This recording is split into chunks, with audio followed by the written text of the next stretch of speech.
My name is Jocelyn Nicholas, and I am a realtor here in Southern Ontario. I'm an investor as well. So I've been investing in Hamilton, Guelph, Kitchener-Waterloo. I also know the Niagara market quite a bit because I used to have properties there. I no longer have properties in Niagara, but I'm familiar with that market as well. So as an investor, I guess I'm forced to get to know all the markets because that's what investors do. We know where we go where the deals are. So I've been kind of forced to get to know all the markets. However, I live and work in Guelph, Kitchener-Waterloo.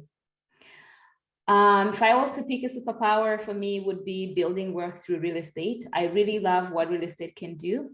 I came to Canada about 12 years ago, and I came as a student, so starting from scratch. And I've seen what real estate can do for families, including my own and my clients as well. So that is why I'm very passionate about having this conversation, talking about let's build wealth through real estate, because it is one of the main ways people are using to build wealth around the world. So today we'll be looking at a quick market update. I'll be looking at what interest rates are doing. We'll be looking at affordability and home prices in our region. We'll also be looking at demographics, population growth and median income. And we'll look at some universities that are here, because today we'll be talking about buying a student rental. So we probably want to know where the students are. We'll look at pros and cons of owning a student rental. We'll look at some examples that from real deals. And these are my clients. These are not made up scenarios. These are examples from what my clients, myself included, are doing. And we can also look at steps to get started if you're looking to buy a student rental. I do acknowledge that some people, when they're searching for a home, they're looking on random websites. So I wanted to let you know that we have a home search too, and that we can send that out to our clients in order to aid your home search. And in most cases, I do go into the system and look at some of the best deals and send them using that home search too as well. So we'll share that with our clients via email. Alrighty, so just to look at a quick market update. So many of you know that in the last few, it's been a year right now. I was gonna say a few months, but now it's been up to a year where the Bank of Canada has been increasing the overnight rate. And it went from 0.25 to 4.5%. What the Bank of Canada has said is that there won't be any more rate hikes. Actually, today they made another announcement choosing to keep rates at 4.5%. And the reason for that is because they would like to take this time to see the impact of all the changes they've made in the last year. They'd like to allow that to be manifested in the market. And they're saying, according to their prediction, that this should be enough to bring us back to the 2% inflation rate target that they like to have in our market in Canada. So right now, inflation, it peaked at 8%, and I have some graphs that I'll show you guys, but it peaked at 8%. Right now, it's at around 5.9, and it's projected to be around 3% by mid-year. And, they're saying it's going to be around 2% by the end of the year. So by the end of 2023, they're hoping they'll be at 2%. If that happens, they will not be raising rates anymore. They'll keep them where they are. And however, if that doesn't happen, they have said that they will look at options to continue increasing rates. Okay, so far what we're seeing is that activity is picking up. More buyers are coming back to the market. In fact, this is the first few weeks. I'm gonna say this was true for third week of January up until now. We're starting to see multiple offer situations on properties. My client and I were actually offering on a few properties 2 days ago, and in most situations we had multiple offers. So that situation of multiple offers is coming back. However, what we're seeing is people are not going overboard. They're not giving $200,000 over asking like we saw in 2022 and 2021. They're, about, anywhere from 30 to 50,000 over asking is what we're seeing. Alrighty, so this is a graph of what I was just talking about, of what has happened to our interest rates. As you can see, historically rates right now, they're the highest in the last 15 years. And that is why I tend to believe that rates will go down again, because what you can see here is these are the highest rates we've had since around 2009. And right now, a lot of businesses are struggling. So that leads me to believe that rates cannot stay where they are and that rates will come back down. When I look at this graph, what I want to say to people who are looking to buy is this. When you're shopping around for pre-approvals and you're talking to your mortgage brokers and the banks about a mortgage, make sure that you're not getting a 5-year term. Because if you get a 5-year term, you're getting a mortgage at the highest rate we've had in the last 15 years. And I don't know if that's a prudent decision, but I would not do it as an investor. Now, there might be debate that in the past, when we look at different, like past decades, when you look in the 2000s, in the 1990s, rates were higher. However, prices right now are much higher than they were back then, and rates this high are not sustainable. So, if you're out there shopping for a mortgage, just be sure to get like a 1-year term or 2-year term, because in the industry, it is believed that rates will come back down. Okay, looking at inflation. So as you can see, the red line is basically the targeted inflation. That is where the Bank of Canada likes to keep our inflation rate. And you can see that since 2021, it's been going up. And as I said, it peaked at 8%. And now it's been coming back down since the rate hikes began. And now we are sitting just under 6%. So exactly a 5.9. And the Bank of Canada is predicting that we should be back to 2% by the end of this year. If that happens, there'll be no need to raise rates and rates will stay where they are. In fact, if the economy is performing even better, then rates might start to come down. That is a conversation that the Bank of Canada is having. Now, since that announcement was made about a month ago, that is when we started seeing activity come back. I think what that says to me is that people are getting comfortable and confident to buy again, because in the last 12 months, we've had fluctuations with prices going down and rates going up and just so much change. People did not have the confidence to pull those triggers. So those who could afford to wait, waited. So now we're seeing that those people who've been sitting on the sidelines are coming back into the market. Which brings me back to this graph. So this is the price trend in Ontario. This is all of Ontario. But if I was to filter for Kitchener-Waterloo, Guelph, or even Hamilton, the data would be representative of this. This is what has happened into our market. So as you can see, historically, our prices go up and down. However, if we look at a smooth trend, you'll see that the trend is always going upwards. What you'll see also is that we do have moments in the market where there'll be a bubble, so to speak, and then the bubble is eliminated. So I'd like to take a moment to show you guys, if some of you remember in 2017, we did have a sort of what you'd call a bubble, and that bubble was eliminated and prices continued to fluctuate upwards. Now, what we've had in 2021 was a really, really big bubble that I can say right now has been eliminated. From what I can see, we've only had 2 points of data that are pointing upwards. I guess this speaks to the activity level that I was telling you about. Both in January and February, we're starting to see prices pick back up. And this was following that announcement where the Bank of Canada said they will slow down their rate hikes just because they believe that they've done enough to bring our economy back where they need it to be. So this graph is speaking to that person who says, I can't buy because the market is going to crash. Well, I believe that that crash has happened.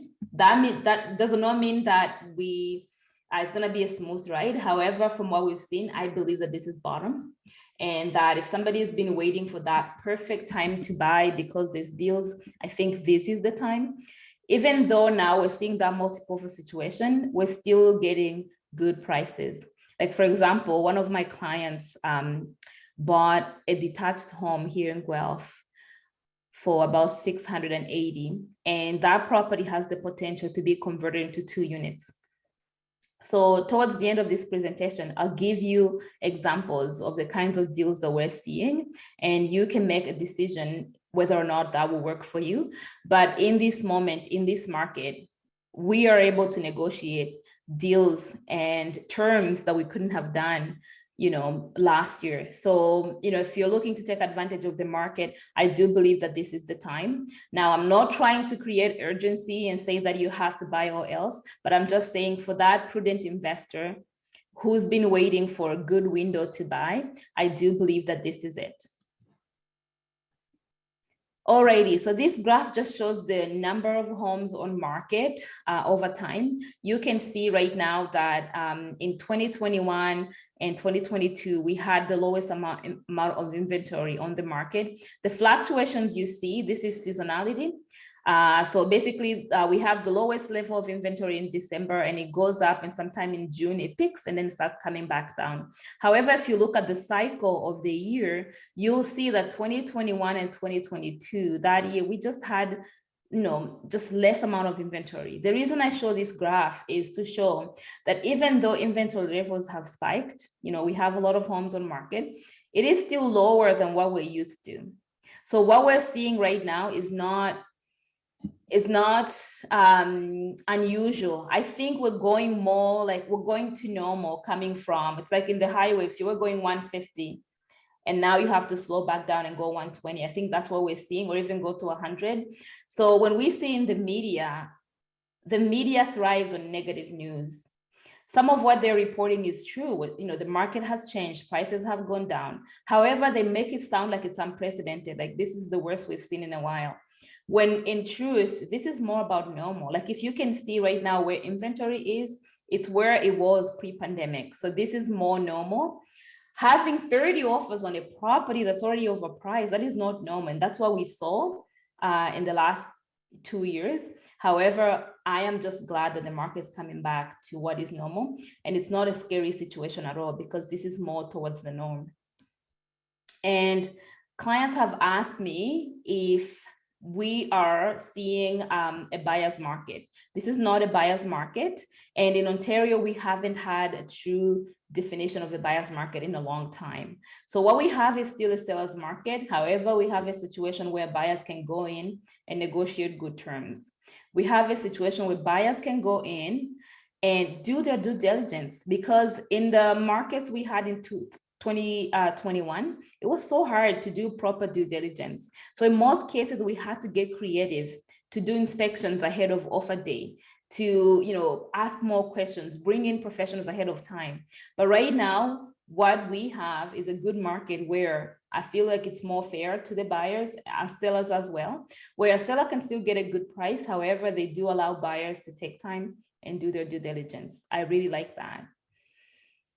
Alrighty, so in terms of universities in this region, we have 3 universities, and then we have a college, which is Conestoga College.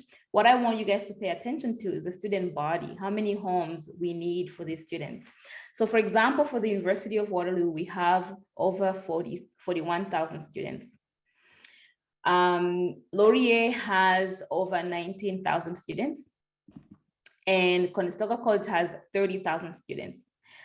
These students, University of Waterloo and Laurier, they are actually next to each other. So students who go to the University of Waterloo and those who go to Laurier can actually share housing. So within that, within the city of Waterloo, both of these universities are within the city of Waterloo. And basically, for an investor who's looking to invest there, you have access to these students, Waterloo as well as Laurier. I also would like to bring attention to Conestoga College, because I find in most cases, Conestoga College is ignored.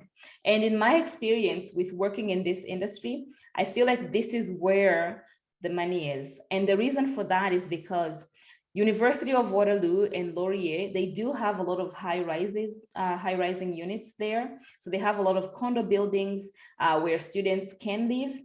When it comes to Conestoga, we don't see that. In fact, in most cases, we'll see a lot of Conestoga students who are looking for housing just because they don't have many options.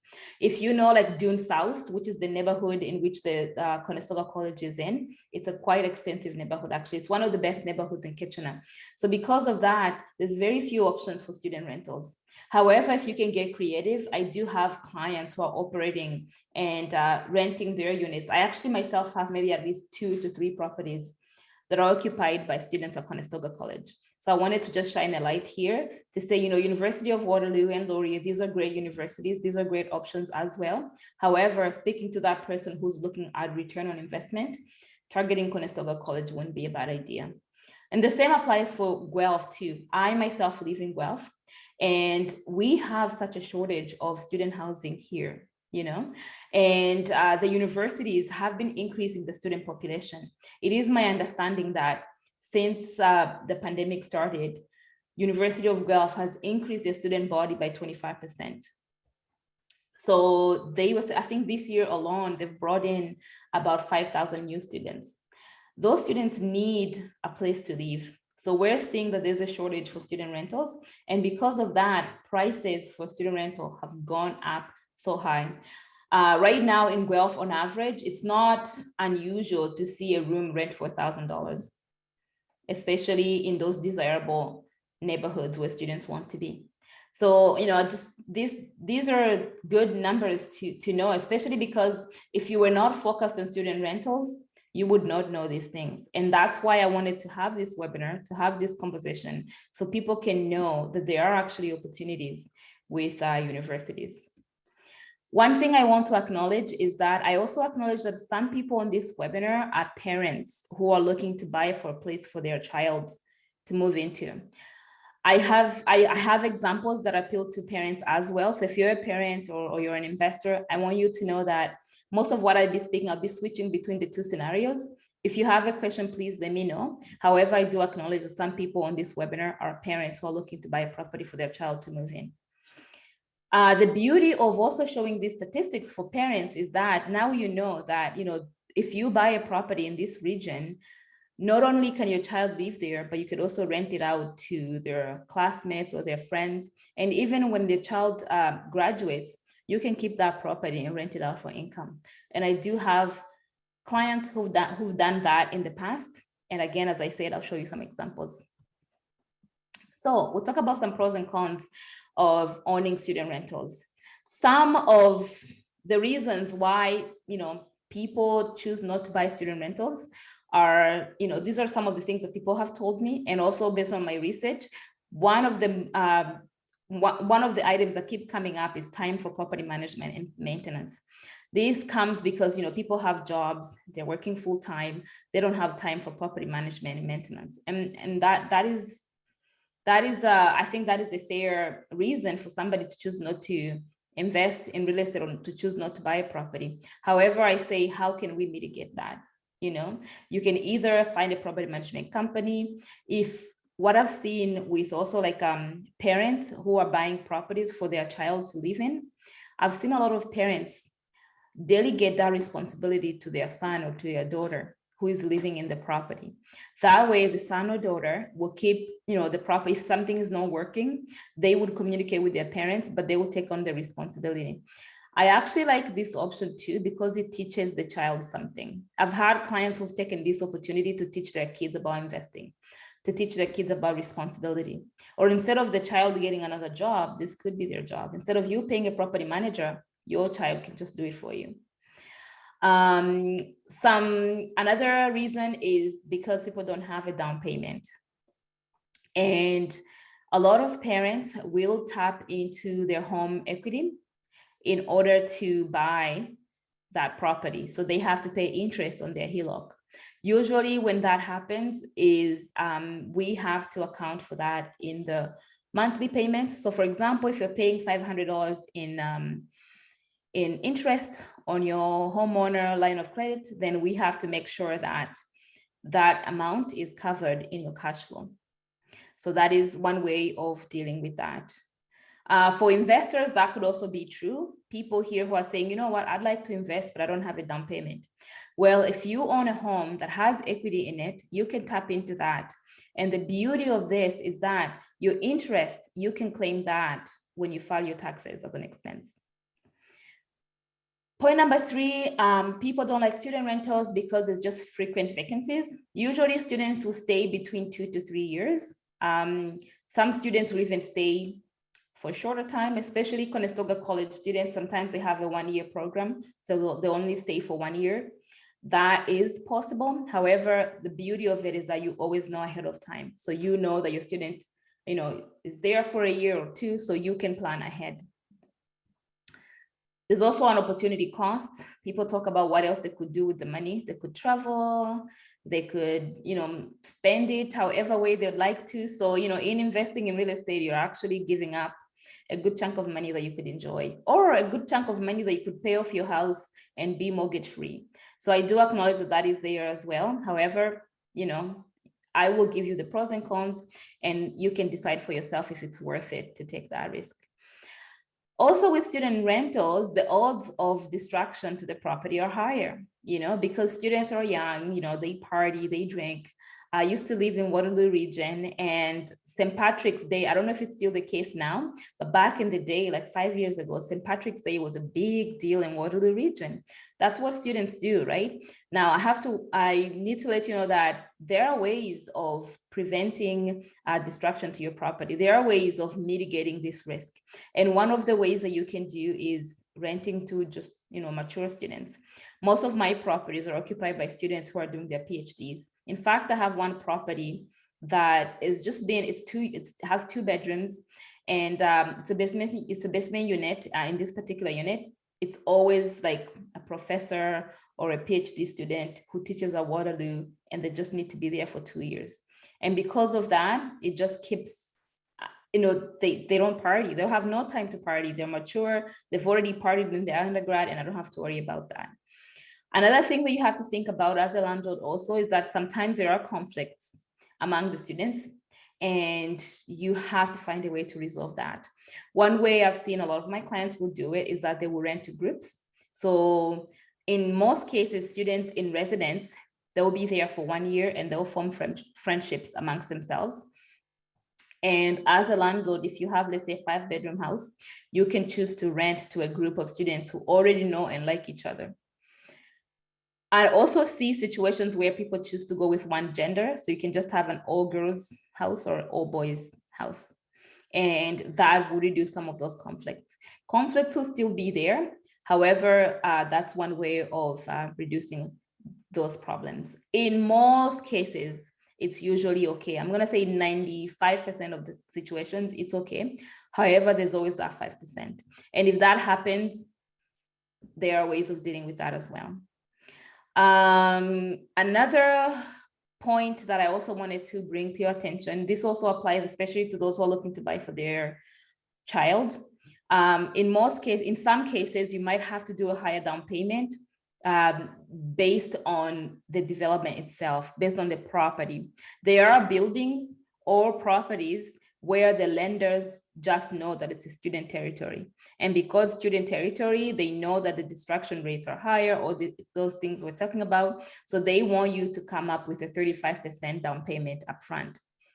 That is the situation. The best way to avoid that situation is to work with a local agent who knows the market, who can guide you and say, look, this area, it's well known for this, stay away from it. And they can guide you to a much better area or much better building where students are more responsible, or where students are more likely to be responsible. So that is also something to watch out for. I've also had questions where parents will ask me if they can do 5% down payment on a student rental. In most cases, that will not happen. I've only seen it like very rarely, and that's because maybe they have like a good profile, good relationship with the banks. In most cases, you'll have to do 20% down payment on a student rental, just because it's an investment, right? And, some parents have made an argument that, their child is moving in there or their child is buying it. Again, depends on the relationship you have with the bank. In most cases, I've seen that people have had to do 20% down payment. Now, coming to the pros, the things I actually love about student rentals.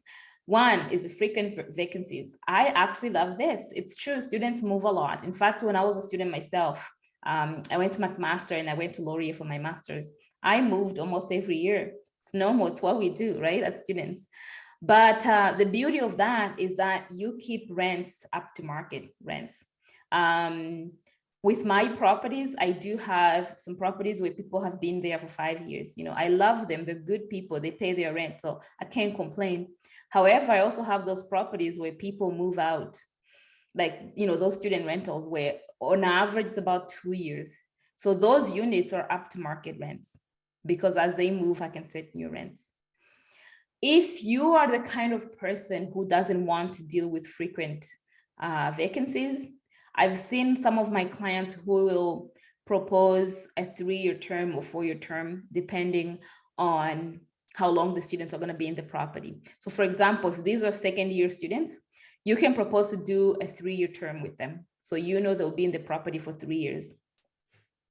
However, as I said, that comes with, you know, pros and cons, because now you're going to charge today's rent for the next 3 years, instead of if it was like, you know, if they had the option to move out, another group moves in, you can charge higher rents.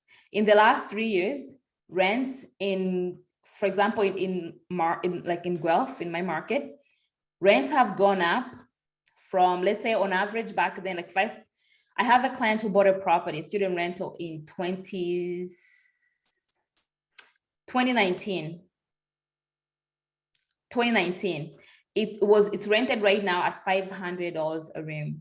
That same room today would probably be about $850 a room, but they have a 3-year lease, and that's okay with them. It works for them.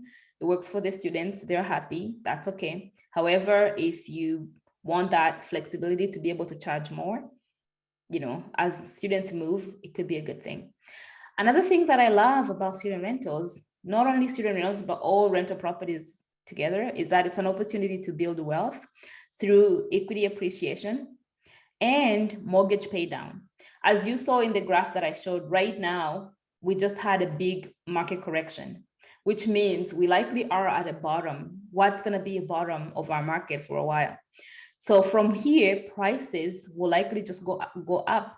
I can't guarantee that that's what will happen, because I'm predicting based on, you know, previous data that we've had. However, there's a high likelihood that prices will go up from here. And that is appreciation right there, you know. And when you sell it, that is equity and wealth that you've built through real estate investing. Another thing is the students who live in the property, whether it's your own daughter or your son, or whether it's just tenants, they are paying down your mortgage, and that is money in your pocket. At one point, if you hold the property long enough, you'll have a property that's worth more than you paid for, and it's paid off. And there's no better way to build wealth than that, you know.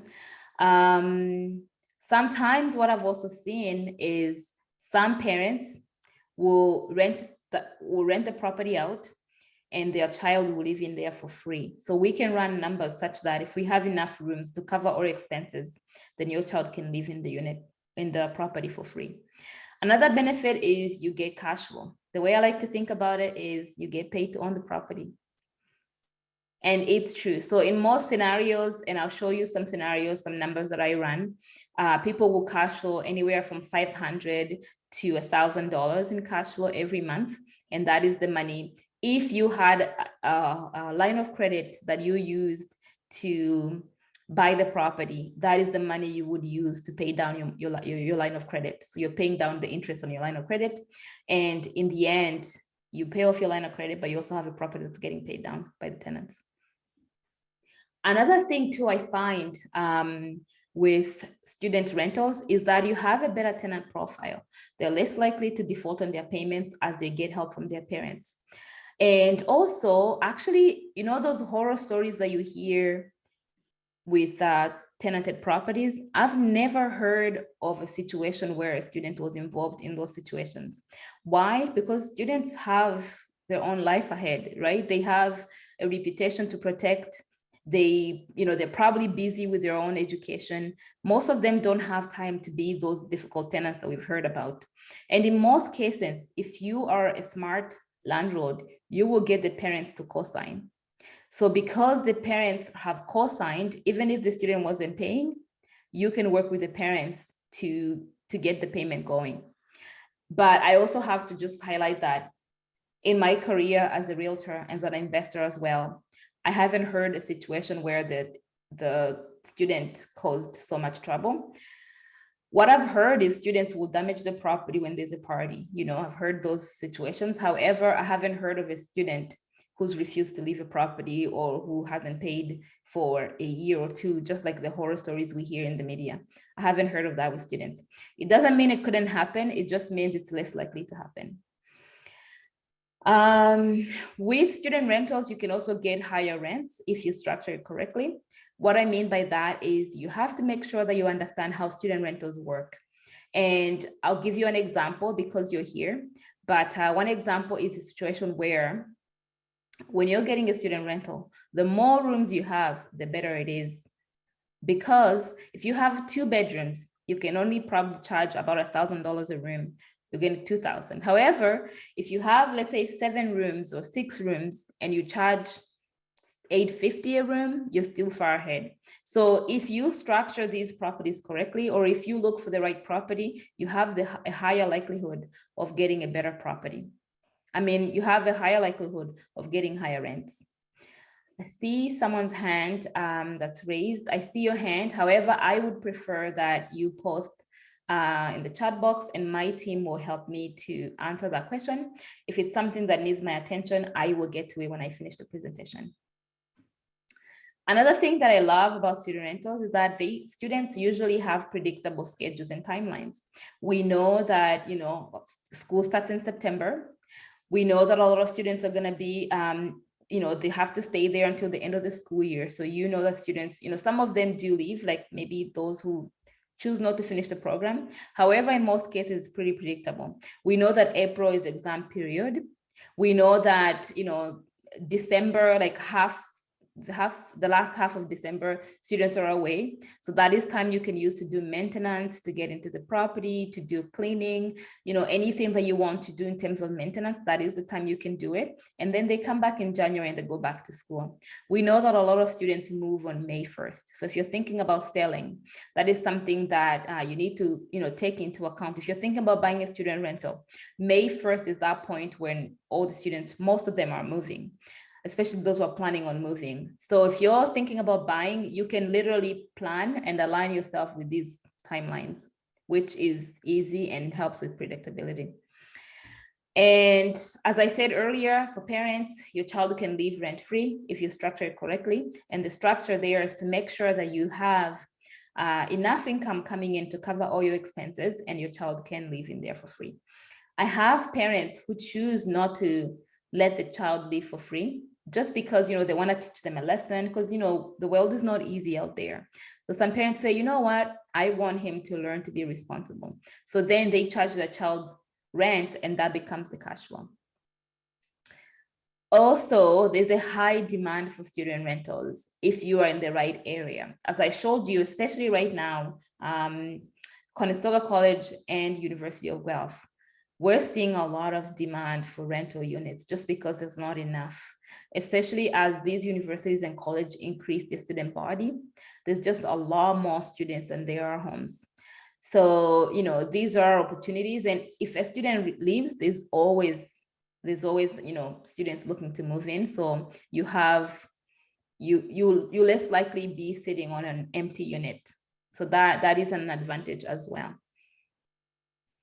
Alrighty, so now we're gonna dive into my favorite part, which is where we look at deal examples and what the numbers will look like. This is a property that one of my clients purchased. It's probably been about 3 weeks, I think. So they paid $585 for the property. It has 4 bedrooms, 4 baths. The monthly payment based on the rate that I was using is about, you know, just under $3,000. And that's the mortgage, taxes, insurance, and the condo fees. And the rent they'll be getting per room is about $975 per room. And they probably will be getting about $3,900.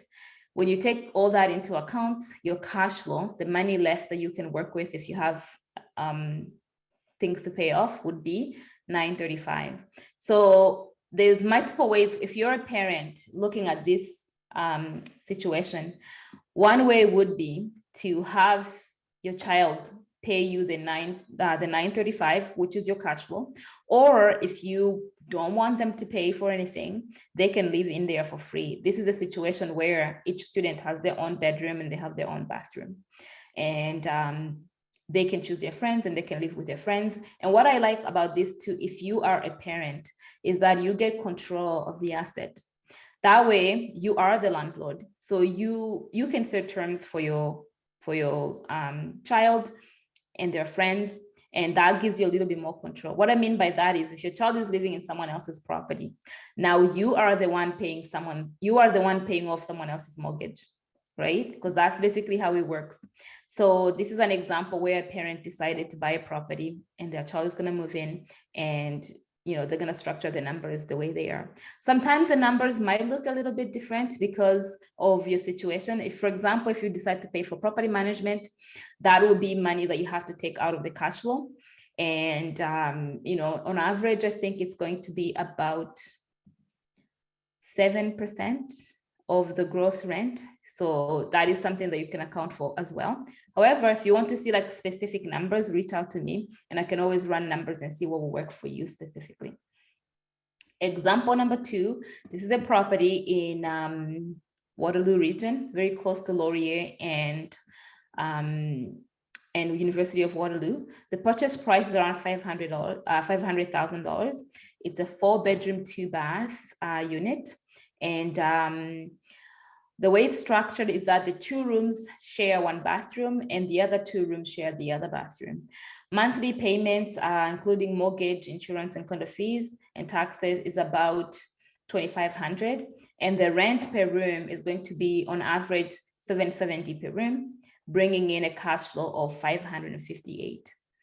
Now, this could be a good one for an investor, especially in a market where we're in right now, where it's hard to find any investment properties within the $500,000 range. So this would be a good one for somebody who's looking to invest and their budget is around the $500 mark.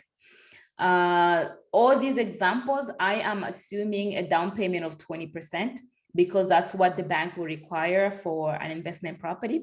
I'm also assuming a 5.5 interest rate, because if you're a healthy profile, good credit score, that is usually where the rates are at. And you have to remember that I am running numbers with today's rates.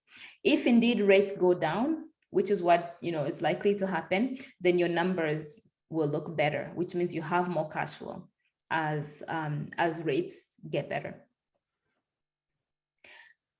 Example number 3, which is actually one of my favorite ways of having a student rental, is, having what we call executive student rentals.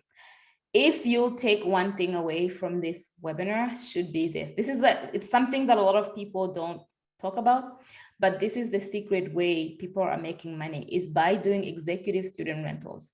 When we think of student rental, what do we think about? Even going back to the time when I was a student, you think of a rundown property that's not appealing. That's just, all the bad things you can imagine. Imagine if you can shift the perspective and buy a nice property. These will likely be more expensive, right? Because they're beautiful properties. And these also properties will be occupied by mature students, could be grad students or, students in their master's program.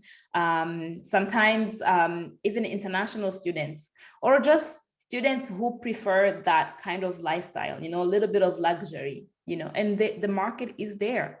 The beauty with that is you get a better quality tenant who's likely to get along with everybody else in there because they're quieter, they want a more luxury lifestyle, and you can charge a premium for that. So in this case, this is an example of a property that is within 10 minutes from Conestoga College. This right now is on the market. I didn't want to show the address or anything just to protect the privacy of the owner, but it is 7 bedrooms and two baths. And if you were to rent it out, so basically based on the terms that I talked about before, with 20% down payment, 5.5% interest rate, your monthly payment is going to be $4,800. And you can, because it's a nice property, very, very well put together, you can charge a little bit more per room, and you can charge $975 per room and bringing in a good, healthy cash flow of $2,000. This is also how a lot of my student rentals will look. And I find that when you have a beautiful product, beautiful property, and you rent it, you find the right tenant, like good people. And this applies to my properties that I rent out to families. They usually are beautiful properties. I find good families and I treat them well. And what ends up happening is a long-term relationship of mutual respect, because they live in a beautiful property that is well maintained. They are willing to pay a premium for it.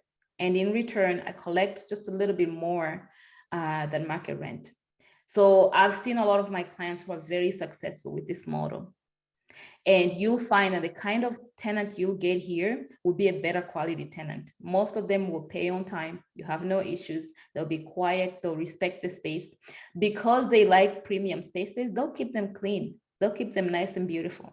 So if I was to give one, I guess, major takeaway from this webinar, it's this point.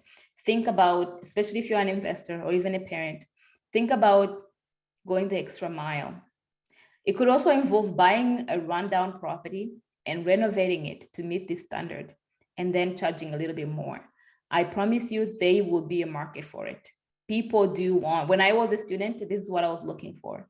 And for the first 2 years, I didn't find it. But when I found it in the third year and fourth year, I didn't leave. I stayed there because I liked it.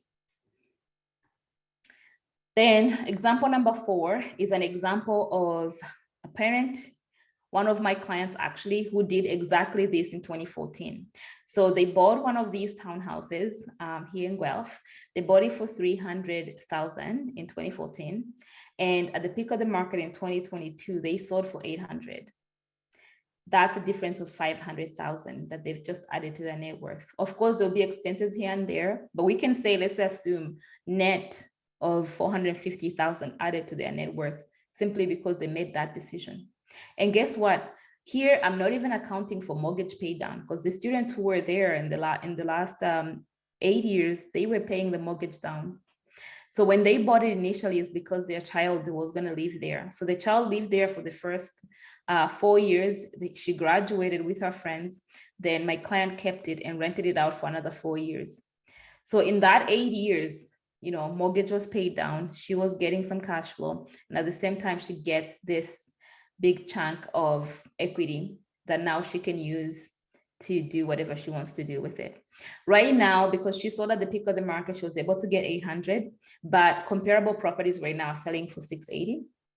And I looked all this information before the webinar. So these are up-to-date numbers. So you can probably get the same property for about 680. The monthly rental, the monthly payment on this, which is the mortgage, taxes, insurance, and condo fees, about $3,400. And these properties in particular will have about 5 bedrooms and 2.5 baths. So 1 bathroom on the main floor, 1 bathroom in the basement, 1 bathroom upstairs. And the rental income per room is about $850, and you can get about $4,250 in total rent. So when you do the numbers, you're getting about $800 or $750 in cash flow.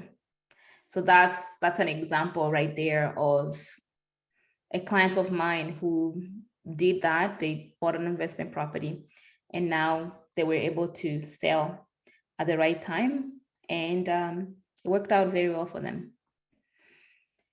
So if you're thinking about making a move, then these are the steps that we can implement.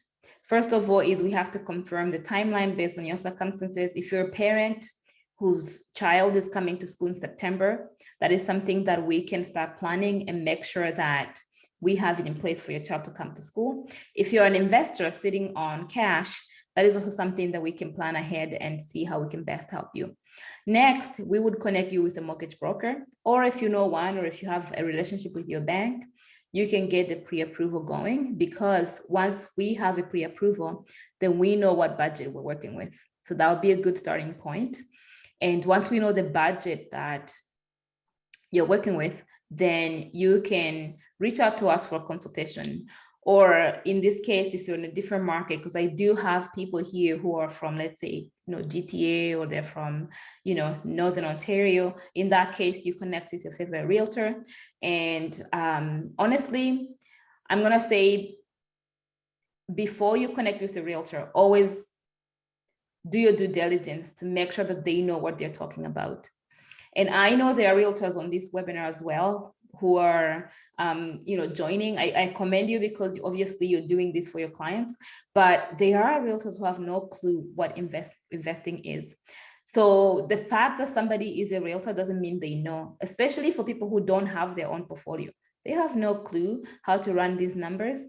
Some of them will know a little bit, but I'm telling you that unless somebody is doing it themselves, in most cases, they don't know.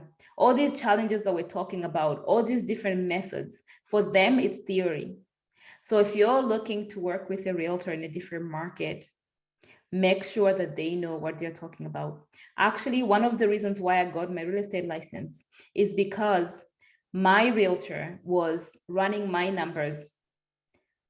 My realtor was not an investor, right? So the way they were running my numbers was not even like, I couldn't, as an investor, I could see so many different wrong things.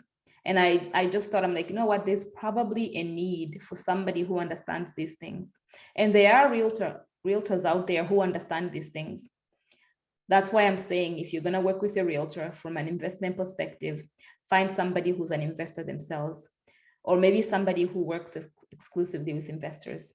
But if you go with just, random realtors simply because they're nice, you might not have the best numbers, or you might not have the best case scenario situation happen just because you're taking advice from somebody who can't relate, who can't think like you're thinking. Anyway, next step is to start your home search and do your due diligence. This is also a big part, because I see a lot of the times when we start looking at homes, a lot of people will try to pivot their their plans, be like, oh, this is really cute, this is really nice, that's good. But if it doesn't meet the numbers, it would be my job as your realtor to remind you that, look, we have numbers we're working within. If you choose to pivot, that is up to you. I'm not going to stop you, but I want you to be aware that you're pivoting from the strategy that we have in place. Next is to negotiate. Right now, as I said, we do have the opportunity to be able to negotiate with sellers. We do have the opportunity to set terms that are unbelievably good in favor of the buyer, things we couldn't have done a year ago. So then once you negotiate and you close on your home, then you move into it and you start making good return on your investment. Alrighty, so that is the end of the presentation. Here's my contact information if somebody is looking to get in touch with me. Social media at Justin Nicholas is my handle, and we are on YouTube as well. So we're YouTube, Instagram, and Facebook. Now I'm going to dive into questions. Alrighty.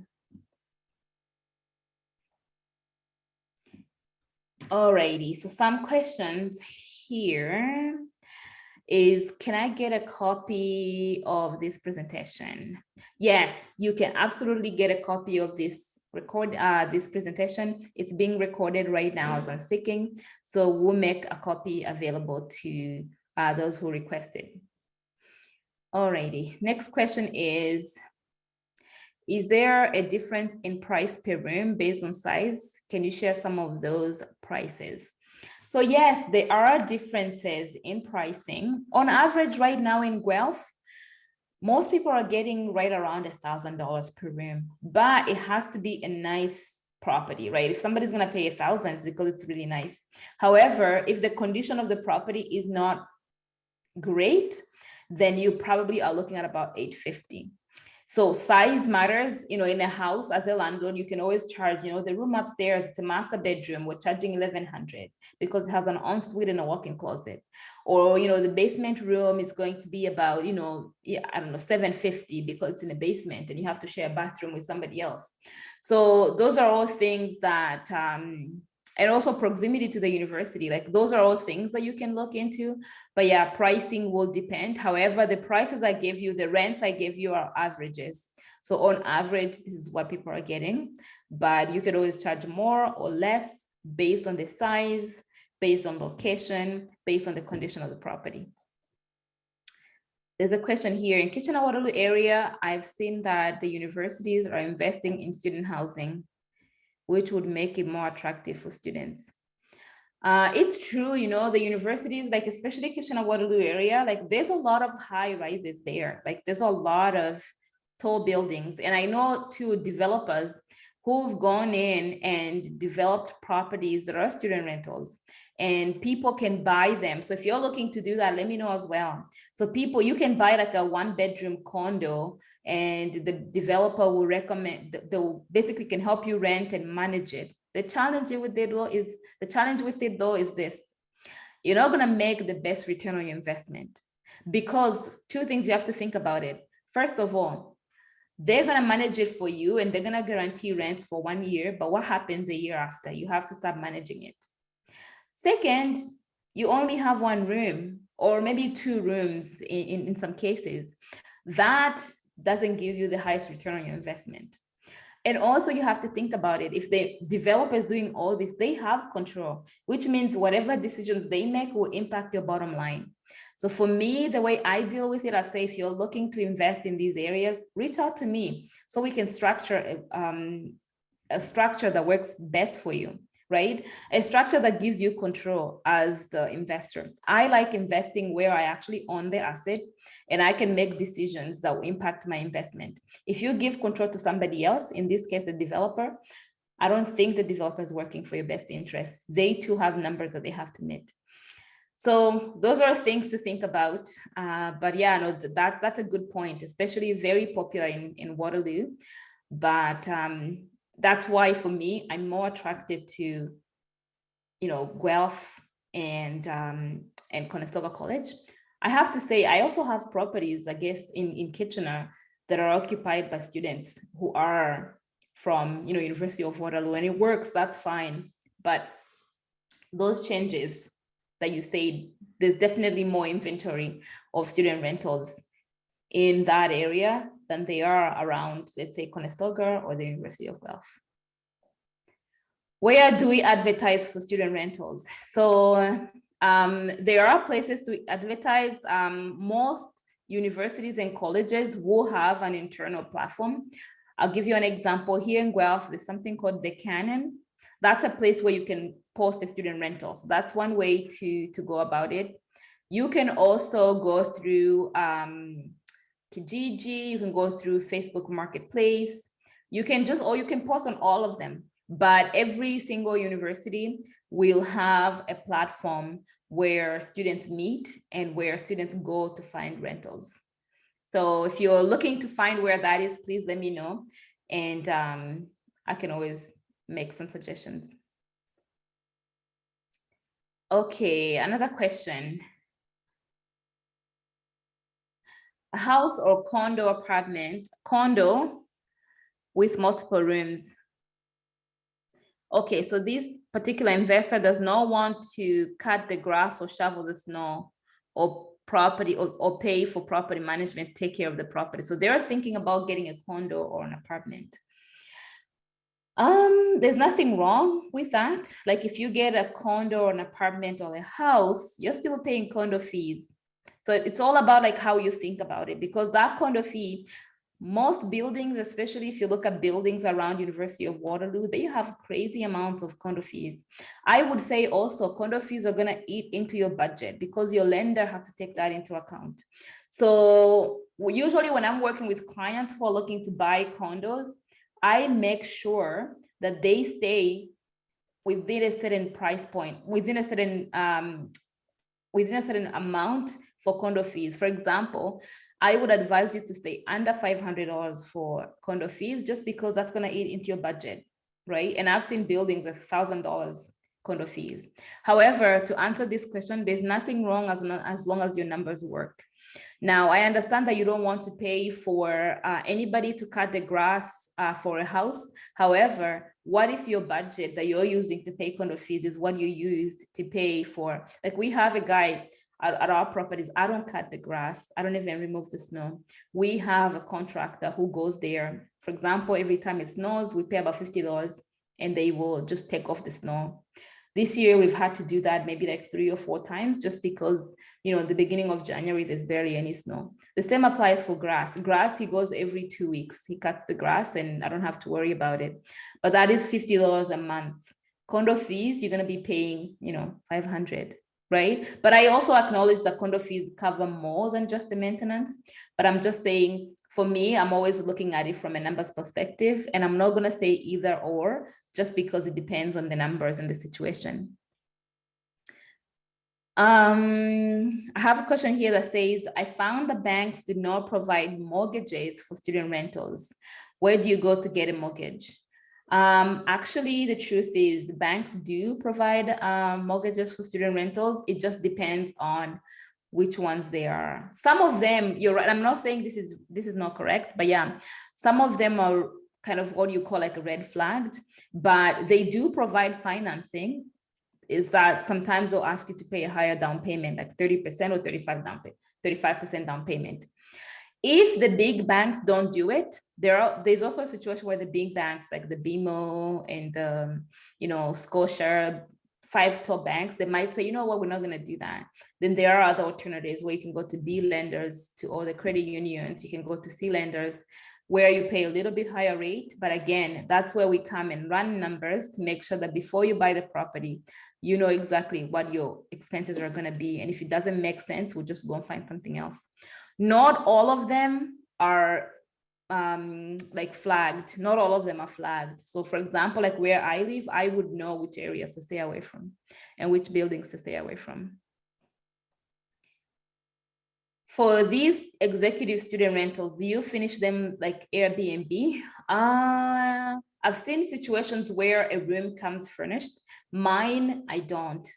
I don't, just because, to be honest, I think that when you look at this model, you can customize it as well as you'd like. I've seen people do short-term rentals for university professors, or for example, I used to live close to McMaster University, and there's a hospital right there. So there are students or people who come for residency for short-term at McMaster. So I do have a client who had a property there where it would be furnished. All you have to do is move in.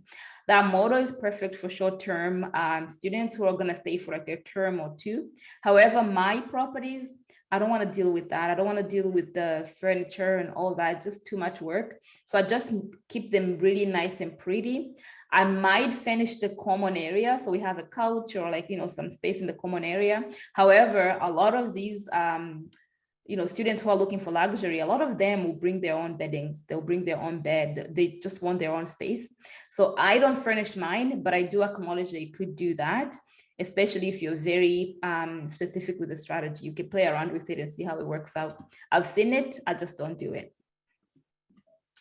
In Waterloo, we need approvals for rental. Yes, you're correct. In Waterloo is actually one of the very few cities. I think London is like that as well, where you need a license for student rentals. You actually need a license for any rental in Waterloo. In Waterloo. That is not the case with Kitchener. So some of my properties will be in Kitchener, but you're right, Waterloo needs a permit for a student rental. What markets do you think will have a good house price increase in the next 5 years? Kitchener-Waterloo, Guelph, Hamilton, London, Windsor. This is an interesting question just because I think that it will depend on the market. If I was to look back, I'm going to say that the closer you are to GTA, the higher the likelihood of appreciation, especially in a market that just went through a correction. A lot of the times when the market is going down, it's not too hot. People want to stay closer to the GTA, right? And we've seen that in the last, year where prices have declined. But if you go to areas like Windsor and London, prices declined a lot more than they did in Guelph, than they did in Milton, just because we're closer to GTA and people can still live here and work in Toronto. But if you're in London or Windsor, you're too far away. People can't commute between those cities and Toronto. And Toronto just happens to be the hub, the place where everybody wants to be. So if I was to predict, I'm going to say that the closer you are to GTA, the higher appreciation you're gonna get.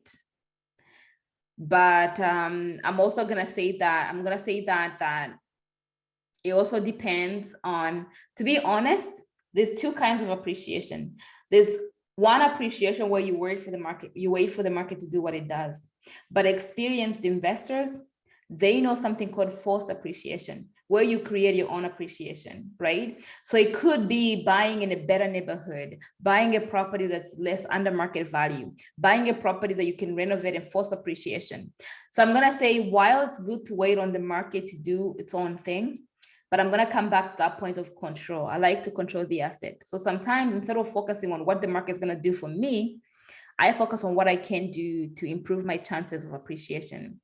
So you could buy in Guelph, Hamilton, in any of these cities and still do better than someone who's in the same city as you. So that is also a possibility.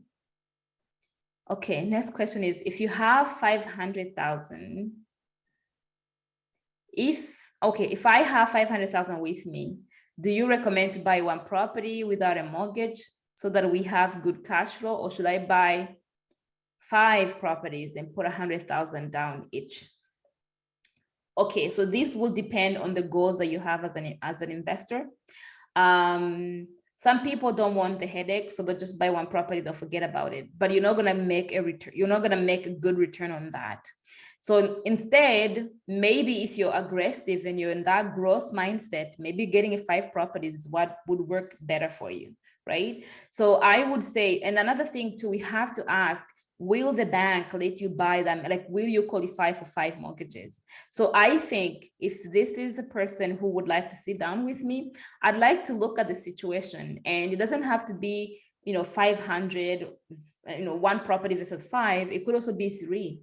It could be 2, right? It could be 2 bigger properties versus 1, you know what I mean? So I would say, let's connect. I'd like to get more information and see how I can best help. But if you buy 1 property, then you're only benefiting from the 1 property. If you buy 5, then you have 5 properties to work with, which means you have more chances of making more money, but also you don't want to be stretched. One of the worst mistakes that a lot of new investors will make is overstretching themselves, investing everything and not having anything left. That is also very risky. So maybe instead of working with 1 or 5, maybe we can find a sweet spot around 3. But that is something that, reach out to me and we can come up with a strategy for you. Okay, somebody's asking me, do I have any information on investing in the Windsor area? I haven't worked in Windsor and I don't have any properties in Windsor, but I do have connections with realtors who are in Windsor. So if you'd like information about Windsor, let me know. I can probably connect you with somebody out there. I know that prices are much cheaper there, especially now because prices have gone down. And as I was saying earlier, when prices start to depreciate, these areas that are far from Toronto, they go down the fastest. I saw it. I used to have a portfolio in Niagara. Luckily, I sold before things started going down. So, but now that property that I sold, one of the properties sold for 900. I would probably need to sell for I don't know, maybe 680, 650 in this market. So when you're investing in these markets that are far, you're gonna get a good deal in terms of prices. However, when things start to go down, those places go down the fastest. And of course, rent will be lower as well. Any insurance concerns for student rentals? I'm gonna say that I've never had any problems.